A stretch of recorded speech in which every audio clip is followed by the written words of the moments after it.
Sebelum menonton atau menyimak cerita ini, jangan lupa subscribe agar tidak ketinggalan cerita-cerita menarik lainnya. Semoga admin dan yang menonton mendapatkan rezeki yang banyak tak terhingga. Di sebuah dasar kecil di lereng pegunungan Jawa Tengah, hiduplah seorang wanita paruh baya yang dikenal dengan panggilan Busri. Meski usianya sudah lewat 45 tahun, tubuhnya masih semampai, kulitnya bersih, dan senyumnya menawan. Ia dikenal ramah dan supel, namun tetap menjaga wibawa sebagai janda yang ditinggal wafat suaminya 7 tahun lalu. Busri tinggal sendiri di rumah warisan almarhum suaminya, seorang petani sukses yang dulu mengelola beberapa petak sawah. Meski banyak lelaki di desa tergoda oleh pesonanya, Busri memilih sendiri. Katanya, ia sudah cukup dengan kenangan dan lebih nyaman hidup damai. Namun, semua berubah sejak musim tanam tahun itu. Namanya Bagas, usia 26 tahun, seorang pemuda gagah, pendatang baru yang bekerja sebagai tukang cangkul di ladang milik warga sekitar. Badannya kekar, kulit legam karena matahari dan suaranya berat namun sopan. Hari pertama Bagas bekerja di sawah milik Busri, Busri langsung memperhatikan gerak-geriknya dari kejauhan. "Siapa pemuda itu, Mbak?" tanya Busri pada Mbak Lastri, tetangganya yang membantu urusan dapur. "Itu namanya Bagas, orang dari desa seberang. Kerja keras katanya merantau cari hidup. Masih bujang juga," jawab Mbak Lastri dengan senyum geli. Sore itu, Busri membawa minum ke sawah. Langkahnya pelan, angin sore menerpa rambutnya yang disanggul rapi. Ketika Bagas melihat Busri datang, ia segera menghentikan cangkulnya dan menyambut dengan sopan. "Wah, makasih banyak, Bu. Haus juga dari tadi," kata Bagas sambil menerima gelas plastik berisi es teh. "Kerja keras sekali kamu, Nak. Padahal baru kenal," jawab Busri sambil menatap pemuda itu. Bagas mengangguk pelan. "Ya, namanya juga cari hidup, Bu." Ada tatapan berbeda sore itu. Tatapan dalam yang menggantung antara rasa kagum dan rasa penasaran. Busri tersenyum kecil lalu berlalu. Tapi di dalam dadanya ada getaran halus yang sudah lama tidak ia rasakan. Malamnya, Busri duduk sendiri di teras rumah. Matanya menerawang, memikirkan pemuda tadi. "Bocah itu, kenapa tadi bikin jantungku deg-degan ya?"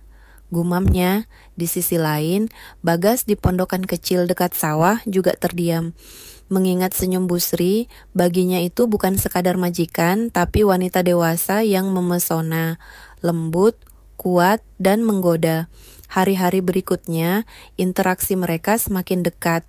Kadang Bagas diajak makan siang di rumah. Kadang Busri datang sendiri ke sawah membawa bekal. Perlahan jarak itu semakin memudar. Gubuk di tengah hujan. Hari itu, langit mendung sejak pagi.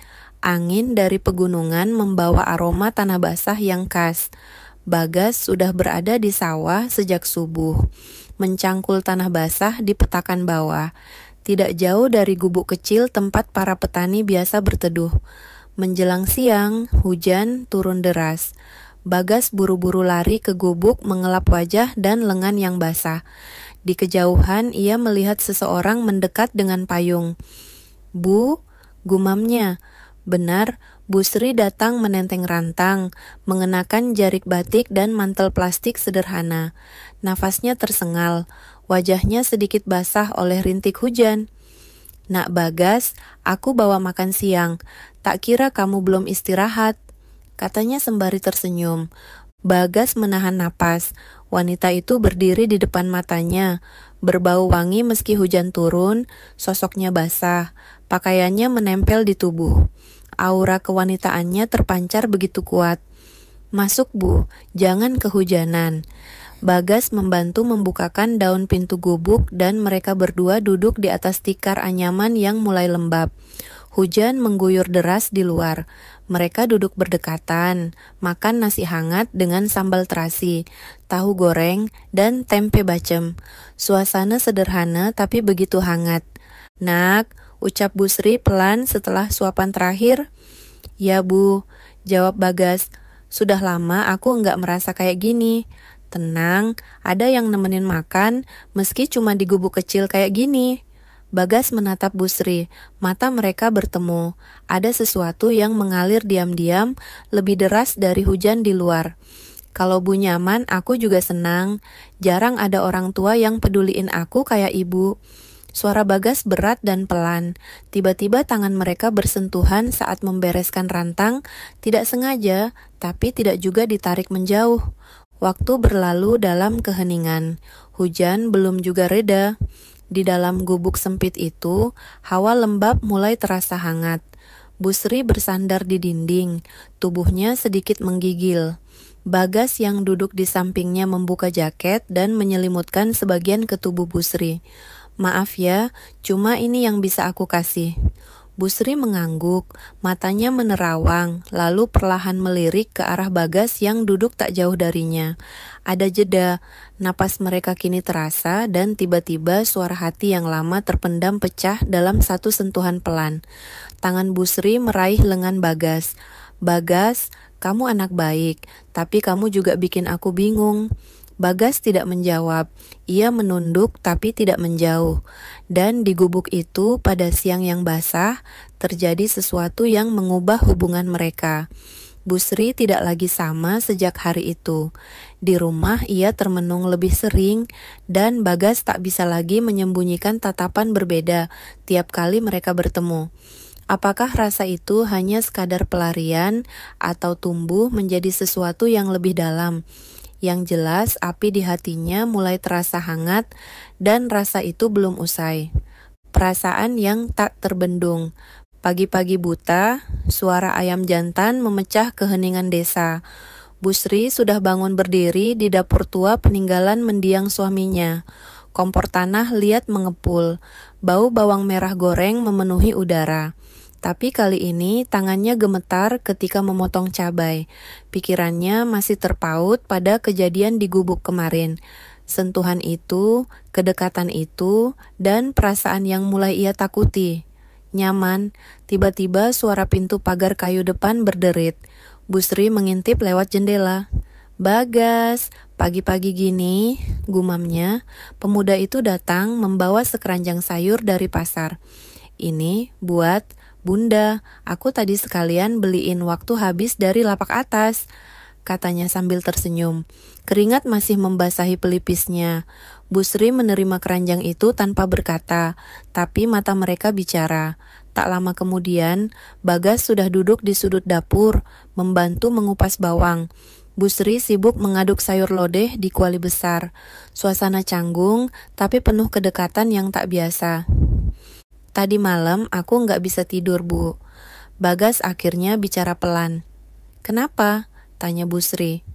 "Soalnya aku kepikiran kejadian kemarin di gubuk. Aku takut Bu salah sangka." Bu Sri terdiam. Ia menurunkan api kompor lalu duduk di kursi dekat Bagas perlahan. Ia menatap pemuda itu lama. "Kamu nggak usah takut, aku juga mikirin hal yang sama, tapi kadang rasa itu datang tanpa diundang." Bagas menggenggam lututnya sendiri, bingung. "Aku cuma ngerasa nyaman dekat ibu. Bukan cuma karena ibu baik, tapi ada yang lain." "Yang lain itu apa?" tanya Bu Sri. Suaranya lirih. Bagas menatap dalam. "Hangat, damai, dan jujur. Sejak aku kecil enggak pernah ngerasa dipeduliin kayak gini." Hening sejenak. Lalu Bu Sri berdiri dan membuka rak lemari dapur. Ia mengeluarkan 2 piring, menyendok nasi dan sayur. Tapi ketika ia membalikkan badan, mata mereka bertemu lagi. Kali ini lebih dari sekadar tatapan. Mereka makan bersama di bangku panjang. Suapan demi suapan terasa lebih lambat dari biasanya. Kadang sendok hanya digerakkan setengah jalan, lalu mata bertemu. Bu Sri mengusap keringat di pelipisnya. Ruangan kecil itu terasa makin hangat, bukan karena api dapur, tapi karena gelombang rasa yang mulai tumbuh di dada mereka. Ketika mereka hendak mencuci piring, tangan mereka kembali bersentuhan lama, dan kali ini tak ada yang menariknya. Sore hari ketika Bagas pamit pulang, Bu Sri berdiri di beranda rumah. Ia memperhatikan punggung pemuda itu menjauh. Di hatinya berkecamuk rasa yang tak lagi bisa ia redam. Ya Tuhan, kenapa anak itu bisa bikin aku selemas ini? Gumamnya pelan sambil memegangi dada yang berdegup cepat. Dan di ruang dapur yang kini senyap, tersisa aroma lodeh dan getaran yang belum selesai. Kehangatan di malam hari. Hujan kembali turun malam itu. Desa kembang ngarum tenggelam dalam udara dingin dan suara serangga yang bersahut-sahutan. Di dalam rumah kayu sederhana milik Busri, lampu minyak menyala remang, memantulkan bayangan di dinding bambu yang tua. Busri duduk sendiri di ruang tengah, mengenakan kain jarik dan kaos lengan panjang. Matanya menatap pintu, sesekali melirik jam dinding yang berdetak pelan. Hatinya tak tenang sejak tadi siang. Ia tak bisa membohongi dirinya. Ada kerinduan yang tumbuh. Ada sesuatu dalam diri Bagas yang membuat tubuhnya mudah lemas dan jiwanya terasa hidup kembali. Lalu suara ketukan terdengar. 1 kali, 2 kali. Digri Busri bangkit. Suara itu bukan asing. Ia tahu hanya satu orang yang mengetuk pintu rumahnya dengan pola seperti itu. Bagas, maaf, Bu. Tadi aku kehujanan di jalan. Boleh numpang berteduh sebentar? Katanya sopan, berdiri di depan pintu dengan jaket basah dan mata yang tampak lelah. Busri mengangguk.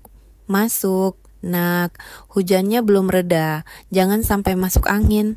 Bagas masuk duduk di bangku kayu dekat jendela.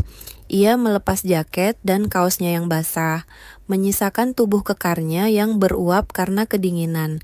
Busri menelan ludah diam-diam. Ia segera ke dapur, mengambilkan handuk dan menyeduh wedang jahe. Kamu nggak bawa payung? Nekat sekali, tanya Busri sambil menyerahkan gelas hangat. Nggak sempet, aku tadi ke rumah teman, terus pas pulang hujannya deras banget. Yang pertama aku pikirin rumah Bu, jawab Bagas tanpa ragu. Busri terdiam. Jawaban itu sederhana, tapi cukup membuat jantungnya berdegup kencang. Pelukan itu pecah pelan, tapi mata mereka tetap terpaut. Nak Bagas, kamu mau tidur di sini aja malam ini, bisik Busri, suaranya serak mengandung ragu.